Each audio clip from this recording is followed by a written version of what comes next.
गौतम बुद्ध को ज्ञान की प्राप्ति कैसे हुई। आज के दोस्तों इस वीडियो में हम इसी बात पर चर्चा करने जा रहे हैं।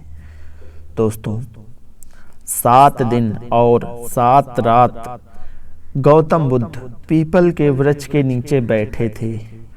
उस दिन वैशाख पूर्णिमा थी। रात्रि में चंद्रमा अपनी शीतल चांदनी से संसार को अमृत तुल्य शीतलता से जगमगा रहा था। इस रात्रि को गौतम को बुद्ध ज्ञान की प्राप्ति हुई और वे गौतम बुद्ध कहलाने लगे।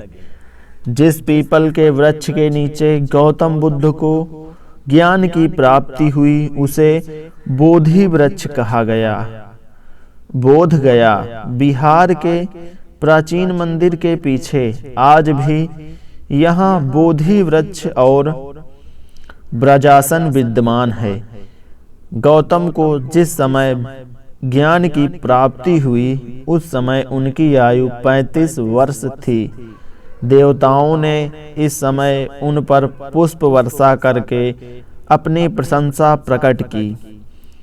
गौतम बुद्ध के विकारों और तारणा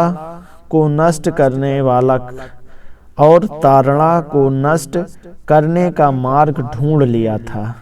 उन्हें मृत्यु से कोई भय नहीं लगता था और मृत्यु की ओर आने वाले मार्ग उन्हें मिल गया था और निर्वाण की प्राप्ति हो गई थी। संसार के रोग, शोक, हर्ष, विषाद अब गौतम बुद्ध के ऊपर कोई प्रभाव नहीं डाल सकते थे। उन्हें दिव्य ज्ञान की प्राप्ति हो गई थी और उसी दिव्य ज्ञान की छटा बिखेरने के लिए वे भ्रमण को निकल पड़े। जो 5 ब्रह्मचारी गौतम बुद्ध को भोग में लिप्त होकर अपना घर गृहस्थी त्याग कर गौतम बुद्ध को अपना घर गृहस्थी मानकर उनके साथ आए थे, वे एक स्थान पर साधना कर रहे थे। भ्रमण करते हुए गौतम बुद्ध उधर से आ निकले। 5 ब्रह्मचारियों ने गौतम बुद्ध की दिव्य मुख मुद्रा देखी तो चकित रह गए। वे समझ गए थे कि उन्हें बोध की प्राप्ति हो गई। वे 5 गौतम बुद्ध के चरणों पर गिर पड़े। बुद्ध ने उन्हें अपना शिष्य बना लिया और उन्हें उपदेश दिया। इस उपदेश में बुद्ध ने कहा, धर्म परायण जीवन जीने के लिए मर्यादा का पालन करो, घृणा को त्याग दो और जाति पात के भेदभाव को समाप्त करो तथा सभी से मृदुल मधुर व्यवहार रखो। गौतम बुद्ध का यह उपदेश धर्मचक्र परावर्तन कहलाया गया। यह उपदेश अत्यंत सरल और स्वीकार्य था। इससे सामान्यतः सभी का भला होता था। अतः कुछ ही समय में बुद्ध के सैकड़ों शिष्य बन गए। इसके बाद उन्होंने संपूर्ण देश में धर्म प्रचार आरंभ कर दिया।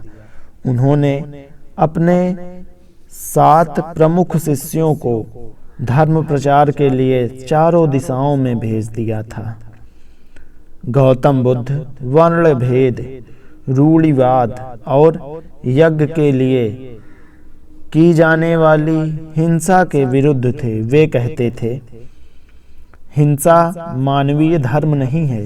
यदि बलि देने की इच्छा है तो प्राणी मात्र की बलि देने की अपेक्षा अपने विकारों और वासनाओं की बलि दो।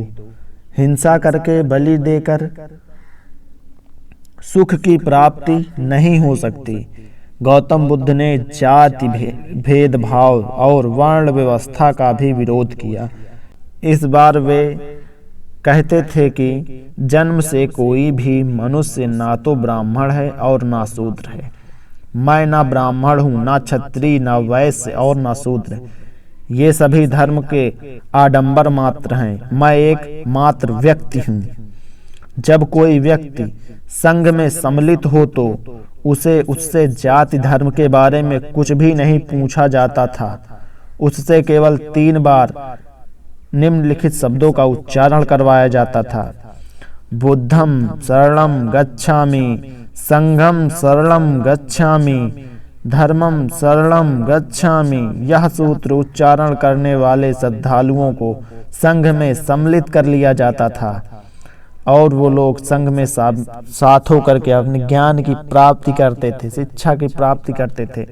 तो दोस्तों, यह वीडियो आपको कैसा लगा, वीडियो कमेंट बॉक्स पे जरूर बताएं और हाँ, चैनल पर पहली बार आए हैं तो इस चैनल को सब्सक्राइब जरूर करें। धन्यवाद।